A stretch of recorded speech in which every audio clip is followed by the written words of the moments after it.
ঐতিহাসিক কৃষক আন্দোলনের মধ্য দিয়ে সমস্ত যত সংগঠন সেদিন দিল্লিতে জমায়েত হয়েছিল সেই সংগঠনগুলো একসাথে হয়ে সংযুক্ত কিষাণ মোর্চা তৈরি হয়। এই সংযুক্ত কিষাণ মোর্চার ডাকে আজকে কোরপানের বিরোধী দিবস, কোরপানের হটাও দিবস আমরা পালিত করছি।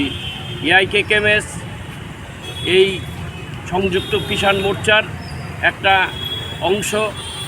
আমরা এই কিষাণ মোর্চার অংশ হিসেবে সর্বভারতীয় স্তরে সর্বভারতীয় দিবস হিসেবে আজকে এখানে আমরা জমায়েত হয়েছি।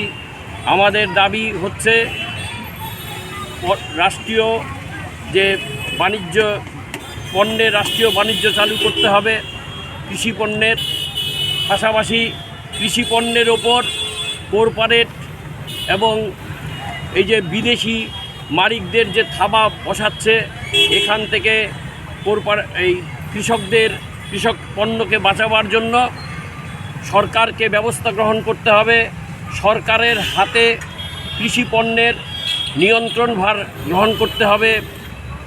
এই উপলক্ষেই আমরা আজকে ত্রিপুরা রাজ্যের প্রতিটি কৃষক ক্ষেত মজদুর ভাইদের আমরা আবেদন করব যে কৃষি পণ্যের রাষ্ট্রীয় বাণিজ্য চালু করার জন্য এবং কৃষিতে যে লুটতরাজ চালু করার এক ষড়যন্ত্র কেন্দ্রীয় সরকার করছে, এর প্রতিবাদে সকল